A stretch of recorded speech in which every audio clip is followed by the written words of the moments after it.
what I do for a living. And what I do for a living is I write comic books. And I'll tell you, hats off to Reed Nitz. He sent me a question the old fashioned way through the mail. He sent me this really cool, I assume custom Christmas card featuring amalgam characters. I don't know if this is custom or this is something that was actually sent out back in the day. But it's very, very cool. Anyway, he wishes me a Merry Christmas. Thank you very much, Reed. Same to you. And he asks, P.S., what was it like working with Russ Heath? Russ Heath, legendary comic book artist, definitely in the top 5 of my favorite comic book artists of all time. I got to work with this guy, and he was a guy I very much idolized as a comic fan. I consider Russ Heath's Sergeant Rock comics of the early 70s to be the pinnacle of American comic books. You cannot find a better comic book produced in this country than Heath's early 70s DC war stuff.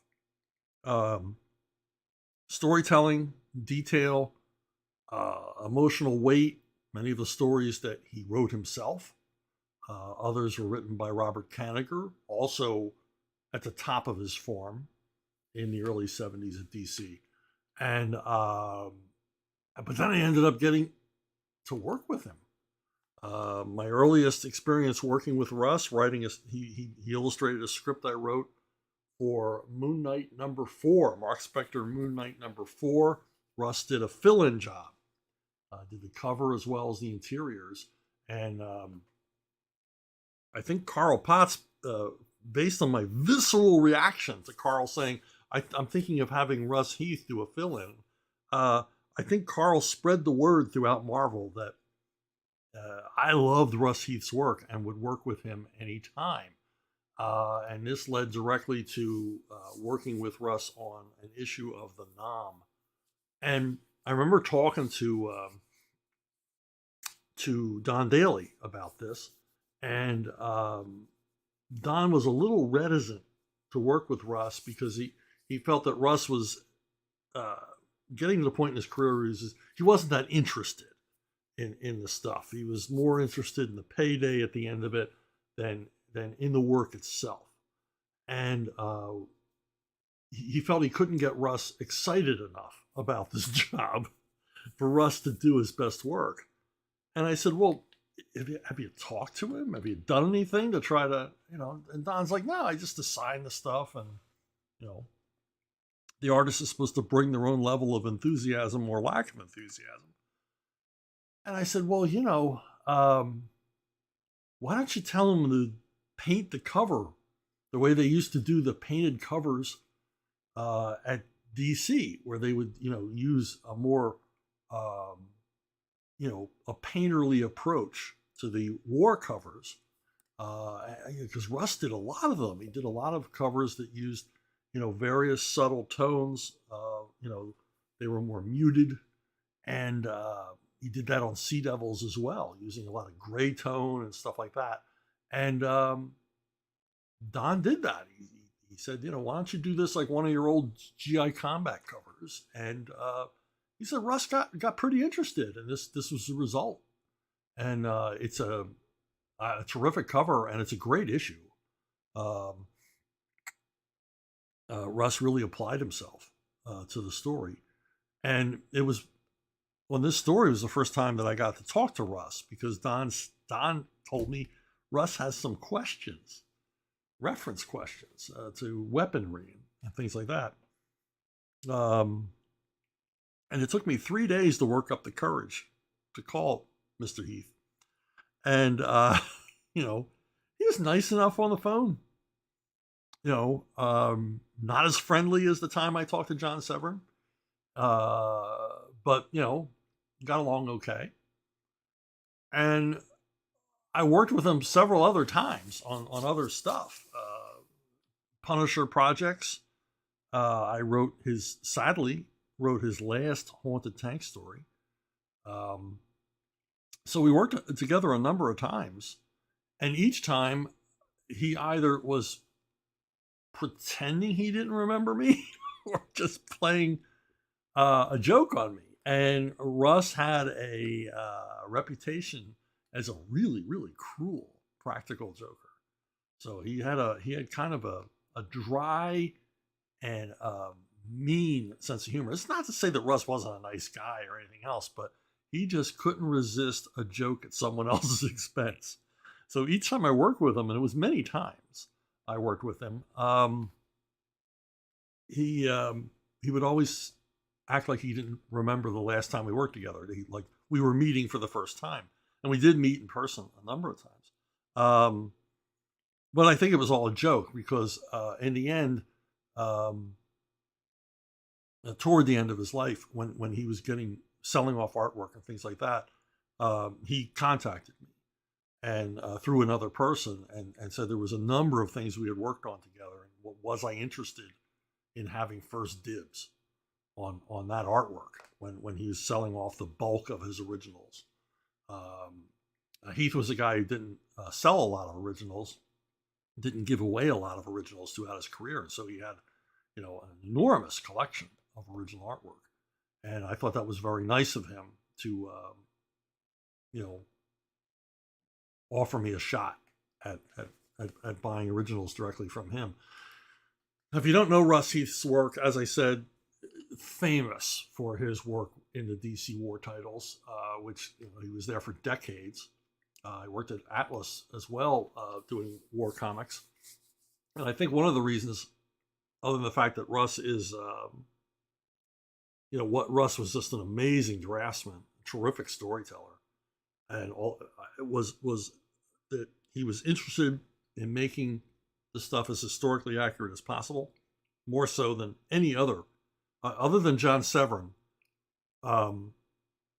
Most war guys were like, close enough.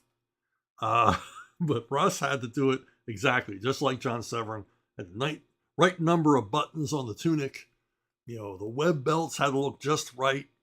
Was this weapon still in use during this period? Russ was a real history nut and would travel anywhere he could to take actual photographs of military equipment.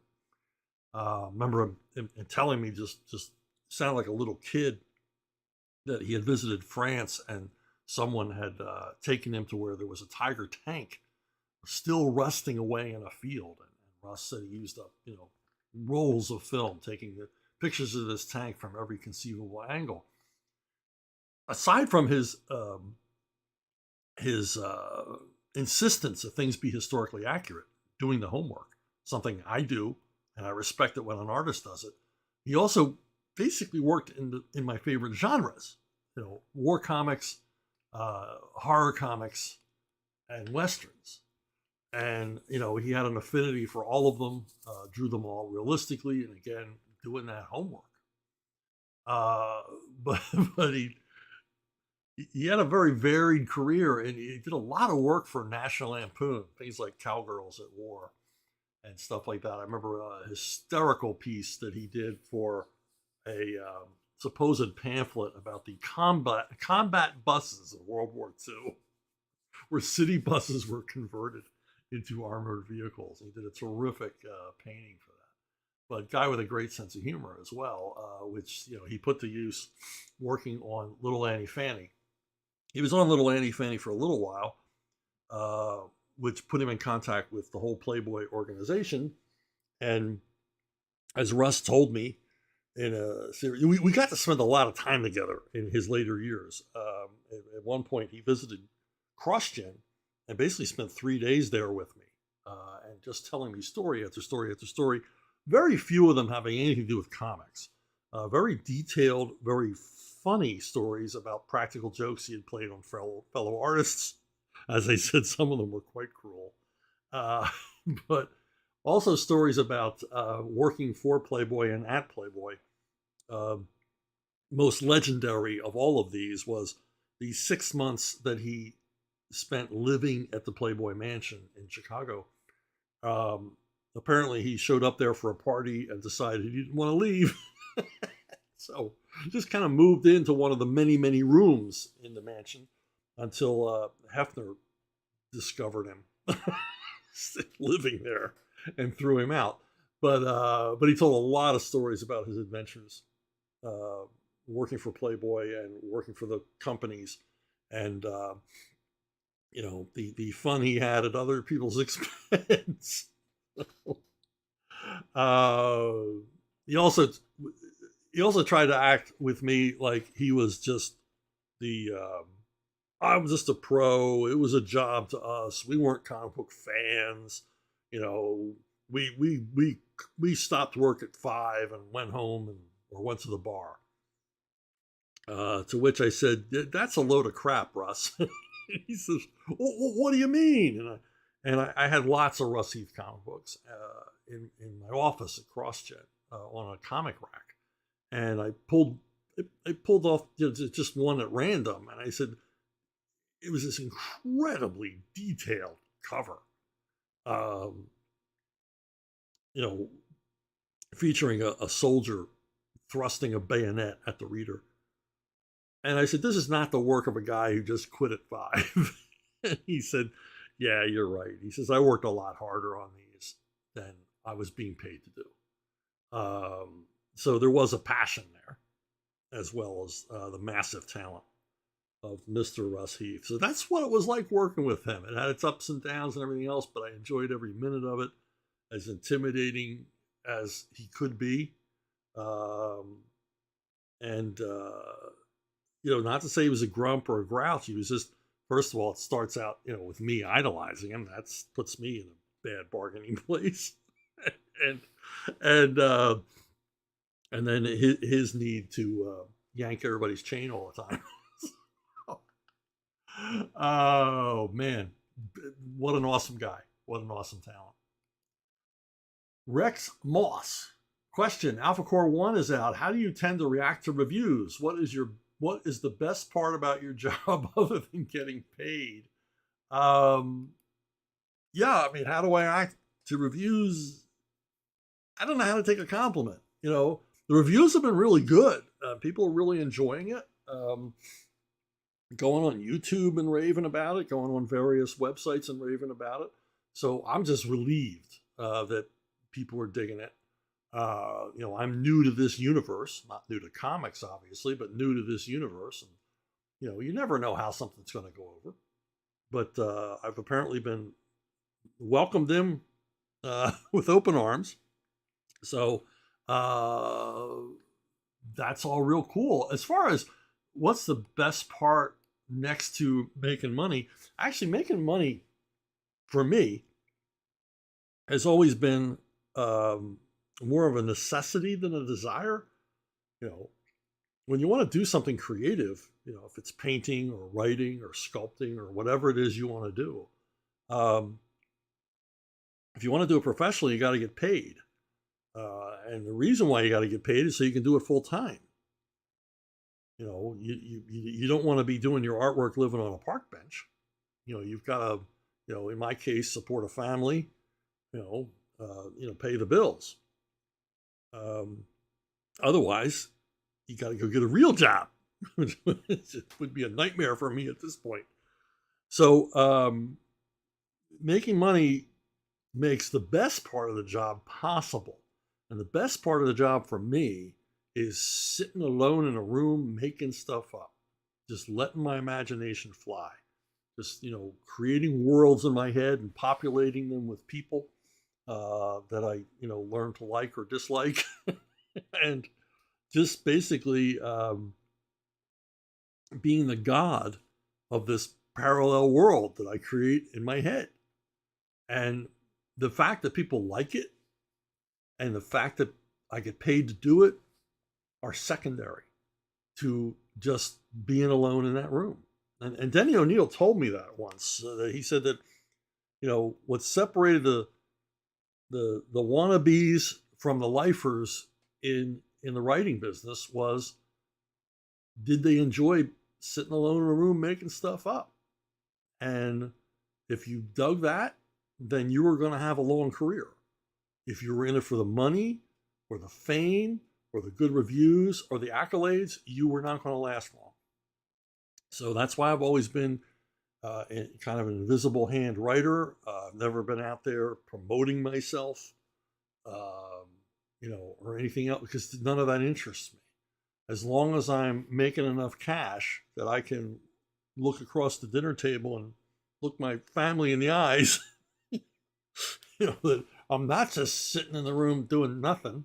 I'm not just sitting in the room wasting time, indulging myself. I'm actually involved in a lucrative process that allows me to continue making stuff up. And that really is the biggest joy for me. So money's money.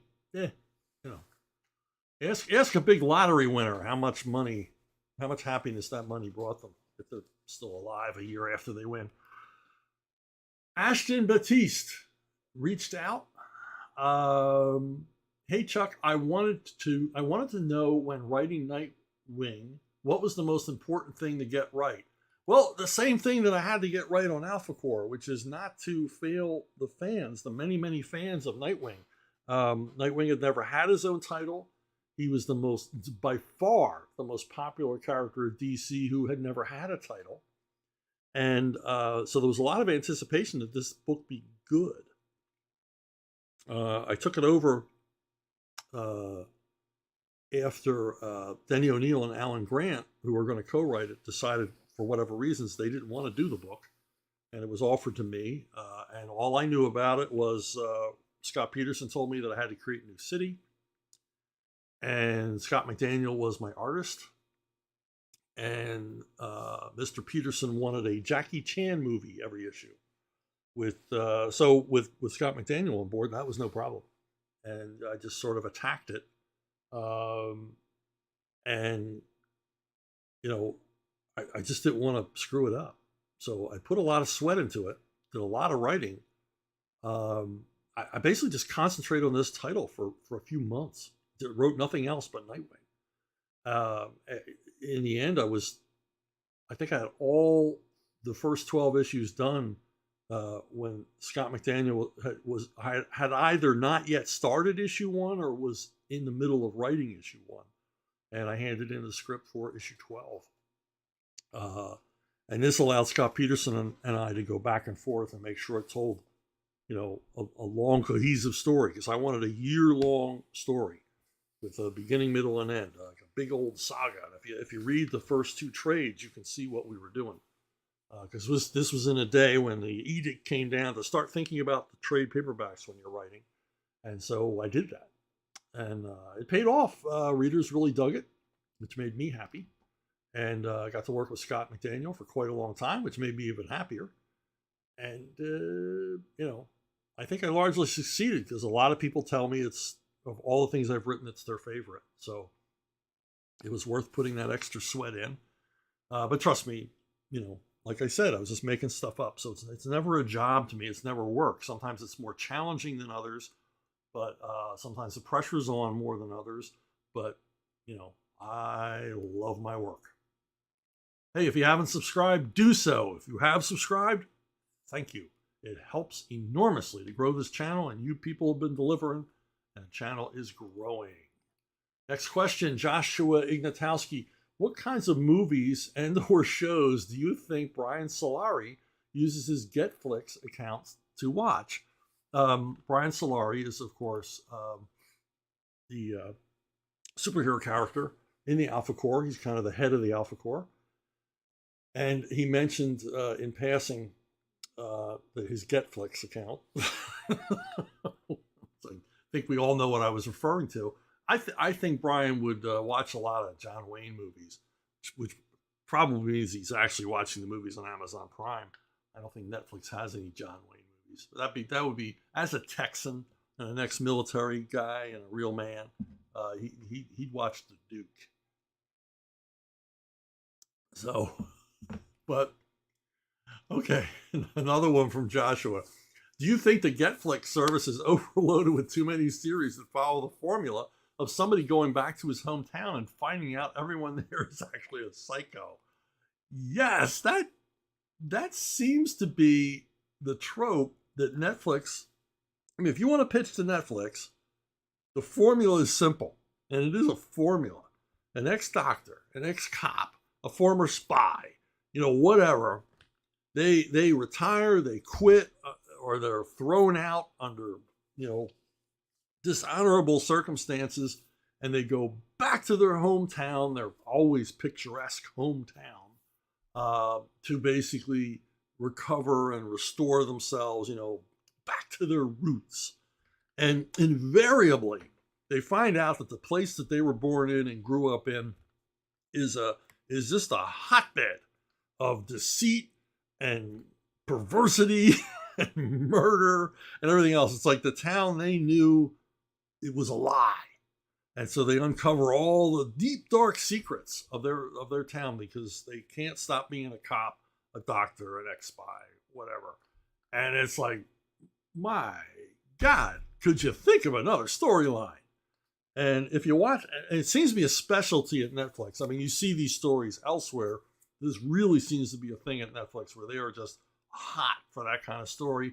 And they got the numbers. Maybe they have proof, like Hallmark knows you don't stray too far from the Christmas movie formula. Netflix knows, hey, if you do this kind of thing, you've got a 80% chance of going to a second or third season with it. Because our viewers like watching the same story over and over and over again. So there you have it. There's the story of Netflix. Joshua Ignatowski, again, will we be seeing where other accepts rank on the Schuster scale in more Rippaverse comics down the road? Now, this is always the danger of mentioning something in passing in a comic. I wanted to imply that there was a scale, scientific scale for measuring the superpowers of a character in the Rippaverse. And I thought, well, why not name it after one of Superman's creators? So the Schuster scale is the one they use, much like the Scoville scale for hot foods or the Richter scale for earthquakes. And so, just mention it in passing. Denny O'Neil once bemoaned the fact that he had a Batman story in which he had to name several gang leaders. It's just in a passing thing in dialogue, like, yeah, we arrested this one or that one or that one. And so he lists a bunch of gang leaders, and one of them is Maxie Zeus. And other writers saw that name and created a Maxie Zeus character. And Denny's like, I never intended for that character to be any more but mentioned once in a lot of dialogue. So you never know. You never know where this stuff will go. But yeah, we will see other characters now that it's part of the canon. And I guess we'll have to more fully explain what the Schuster scale is and how it's implemented, how the numbers and stats are determined.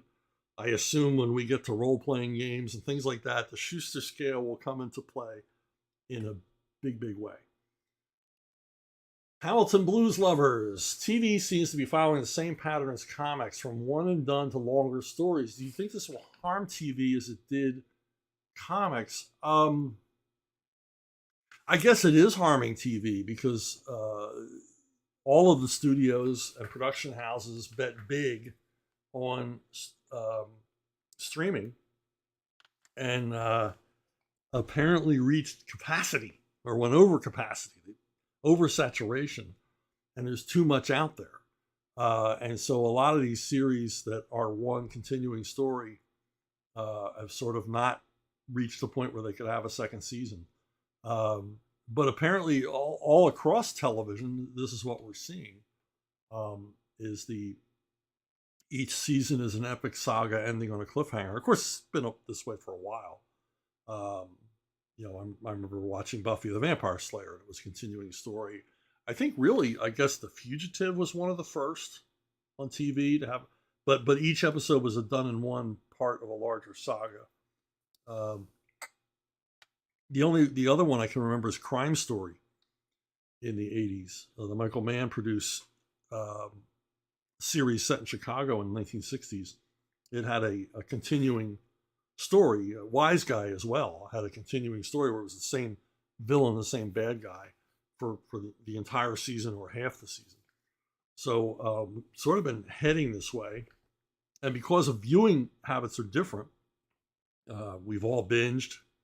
We've all gotten involved in something like Squid Games or Ozarks. Well, I couldn't watch Ozarks after the first season, but you know, things like that. The Sopranos as well, where you just watch, you know, episode after episode till you're done. It's like compulsively reading a novel late into the night.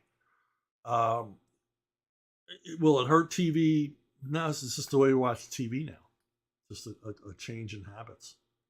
So, you know, what are you going to do? It did ruin comics, though. It did ruin comics. Kian Kurji, as an editor, how would you deal with an artist who can't stick to deadlines? Both Marvel and DC have had this problem with good artists such as Jim Lee and Gary Frank. Show some sympathy or fire them immediately. It is, after all, a business at the end of the day. Good luck firing Jim Lee. Some artists are good at handling the deadline, and some aren't. Writers as well. Deadlines don't bother me. I blow past them. If you tell me that issue 1 is due the 15th of next month, I'll probably be handing in issues 1, 2, 3, and 4 well before the 15th of next month, because I want to get ahead of that deadline. I don't like deadline. I'm the kid who first day of Christmas break did his homework assignment, so I didn't have to think about it again. Yeah, I know you all hate me. So, you know, deadlines are tough, but they're a reality in this business. A lot relies on you handing that art in on time. First of all, one of the things that it relies on is the other people on your creative team. If you're late with your art, you make the inker run late, the colorist run late, and the letterer run late. And they're not given the time they need to do their job properly. And that's just not right, because you're messing with other freelancers. Now, back in the 90s, DC invited me and Klaus Janson, legendary artist Klaus Janson, to come give a talk to the editorial staff at DC about the life of a freelancer. What was it like to be a freelancer? So the idea being that the editors would be like more understanding or something like that. But neither Klaus nor I were interested in getting anybody's sympathy or them learning about our lifestyles or whatever. We were mostly interested in letting them know the frustrations of being a freelancer. And our frustrations were not with the editors. They were with our fellow freelancers. And the biggest complaint Klaus and I had was freelancers who don't do their work on time, who mess up the whole system by not applying themselves, by not being there. And I remember getting into a big argument at that meeting. It was supposed to be us giving a talk, but there was a lot of back and forth. An argument that I think Paul Levitz had to break up between Andy Helfer and me on the subject of Jorge Zafino. And Helfer said, well, Chuck, you're a big proponent of Jorge Zafino, and he can't meet a monthly deadline. And my answer was, well, you should never give Jorge a monthly deadline. There's lots of artists like Jorge Zafino who can't do their best work under that kind of pressure. They simply can't produce a page a day, which is what you have to do to be a monthly guy. I said, you know, him and a whole bunch of other artists who are very, very good should be given event books, you know, single assignments, at most like a 3-part arc scheduled way in advance. You give them a 3-part arc and you give them 6 months to do it, you know. But I said, what you guys do is you'll give monthly assignments to artists that you know will never meet the monthly deadline. They'll never meet it. You just have totally unrealistic expectations. And you do this because it's going to go into the solicits to the comic shops that, you know, Joe Fan Favorite is going to be doing a 4-issue arc on Green Lantern. And the retailer's like, woo, and they order a whole bunch of copies of that. Well, chances are those 4 issues won't be in a row because you've given the assignment to a guy who simply is, for whatever reason, incapable of meeting a monthly deadline. And both Klaus and I said, look, you got to think about that. Everybody's got a track record, and you've got to think about that. You got to hire people that know how to use a calendar, and then you got to ride them. And every editor, I know from talking to editors that every editor had stories about artists or writers. They basically had to babysit. They had to hold their hand, and make sure that they were working, even to the point of visiting them and making sure they were working. 2 people I know, an editor and artist, I won't give their names. The editor literally found the artist out on the ledge of the building that he worked in, hiding from him. Basically had to chase him around the ledge of the building and get him back inside. So, and I've heard the craziest excuses for missing deadlines. An artist infamously basically beat himself up to claim that he was mugged and his portfolio was stolen from him.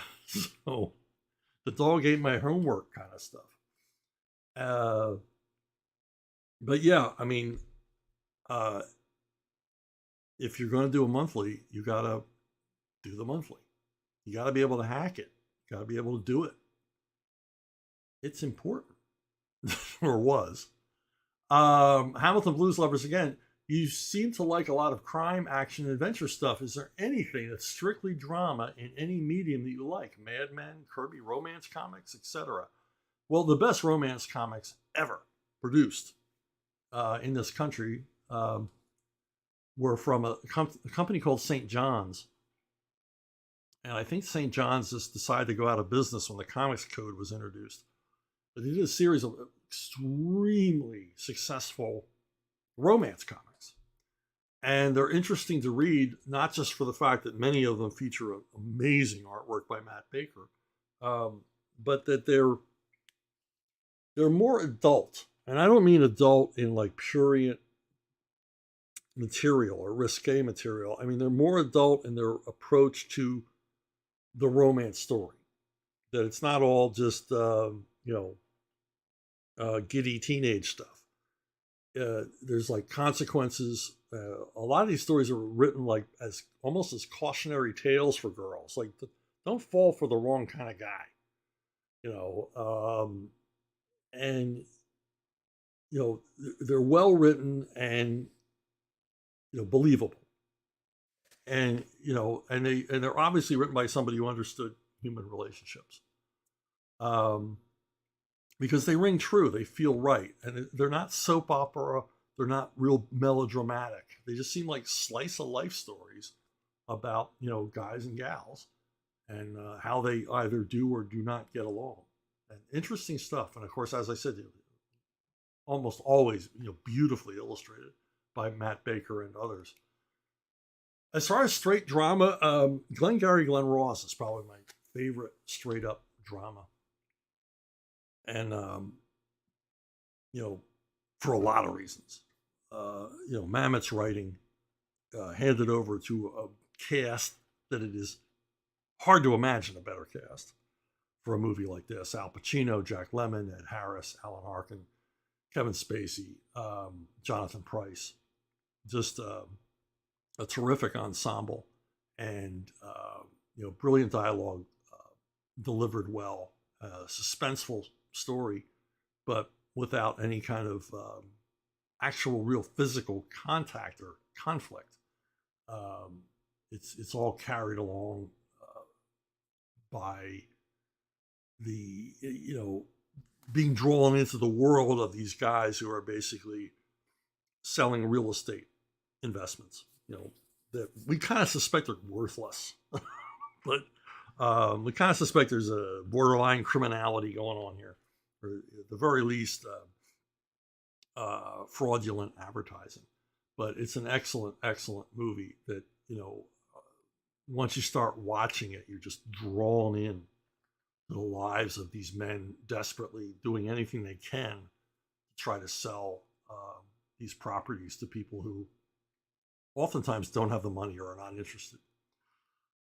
Another one is a movie called Margin Call. Margin Call is the story, without naming the company, of the collapse of Lehman Brothers, one of the biggest investment firms in the world at the time, and what happened to it during the mortgage crisis of 2008, 2009, when many of the investment houses had to be bailed out by the government.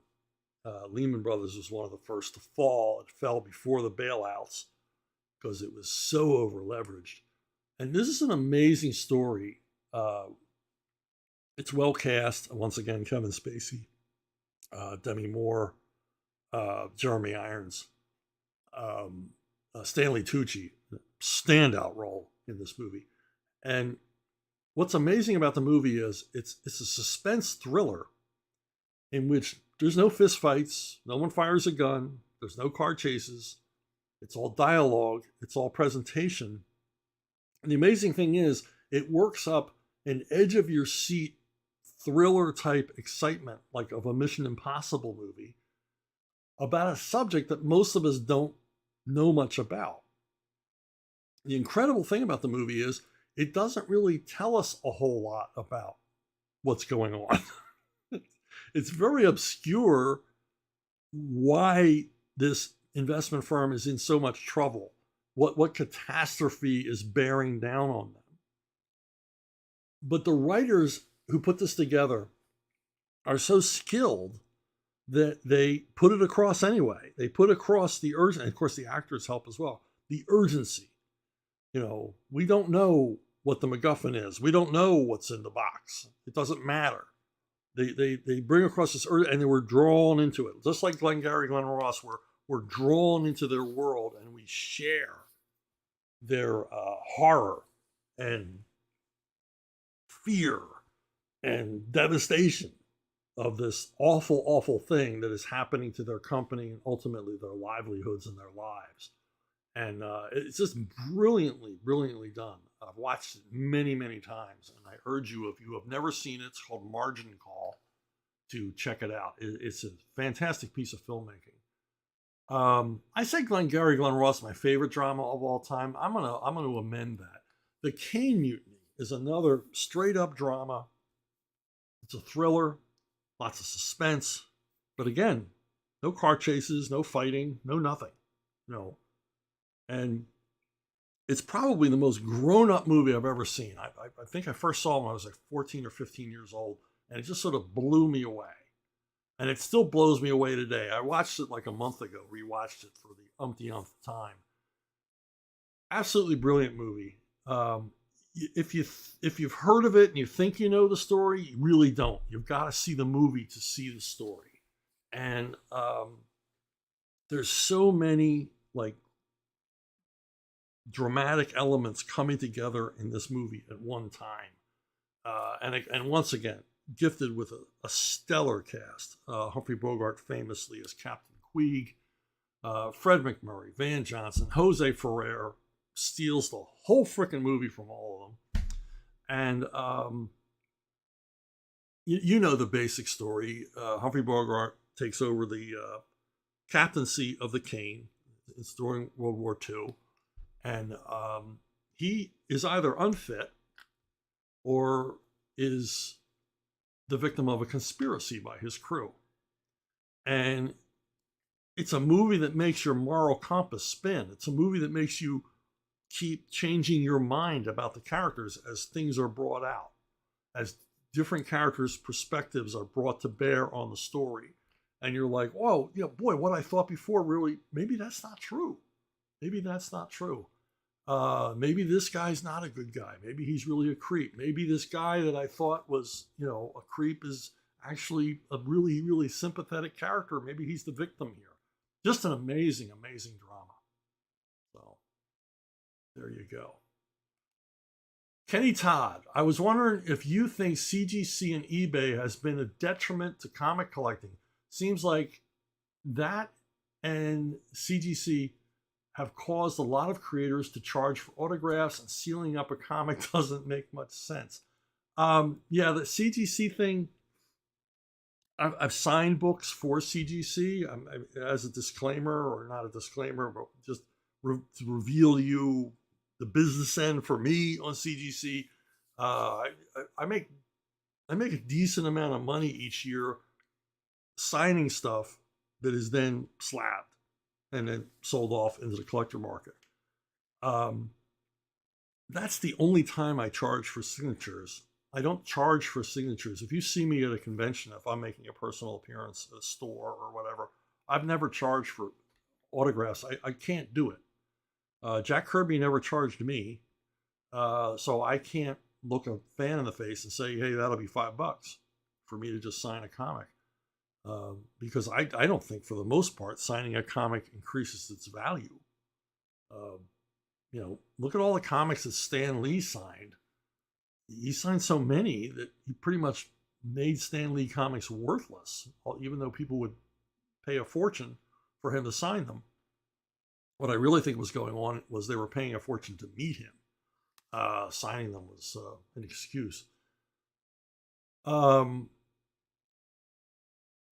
I think CGC comes along as a reaction to what happened with eBay, because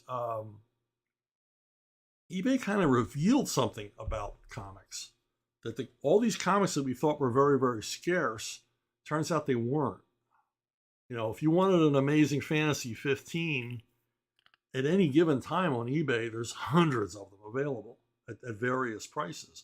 And I think that caused a correction, particularly in the early 2000s, which was a great time to buy comic book back issues, because comic book back issue dealers were kind of stuck with inventory they couldn't move anymore because they were in competition with eBay.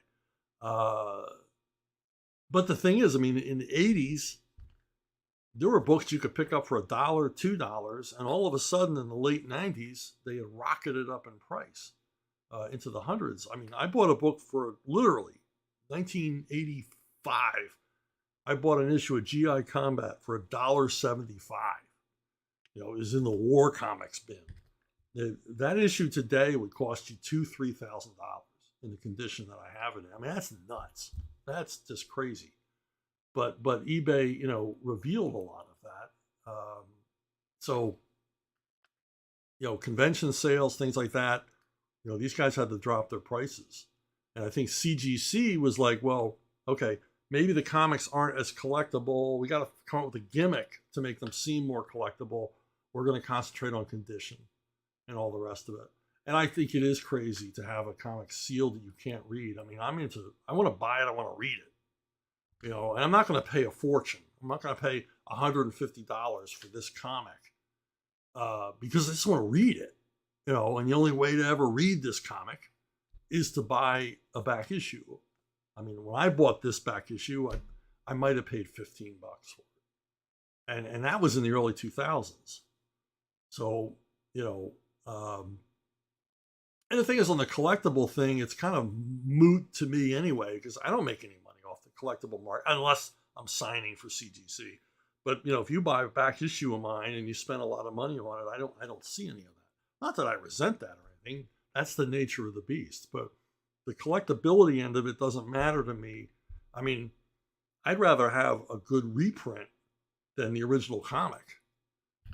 Mostly because the reprint's going to cost me a lot less money and possibly be in better condition than the old comic I could afford. So if you got the collecting bug, and I certainly understand the collecting bug from other hobbies I have, I dig it. I get it. Dara O'Sullivan, have you read All-Star Batman and Robin by Frank Miller and Jim Lee? I don't know about you, but after nearly 20 years, I'm still scratching my head over this series. I thought the art was sublime, but Miller's script is absolute proof that he clearly lost his comic book writing marbles. Have you any insight into the genesis of this series and how the heck a Batman story that badly written ever saw the light of day? Well, it's largely because DC always looked upon Miller as a cash cow. if we can bring Frank Miller back to do this or do that, it'll be huge. And now we're going to combine him with Jim Lee, our most popular artist, and it's going to be, blockbuster sales, which I had, it was. I mean, it sold very well for DC.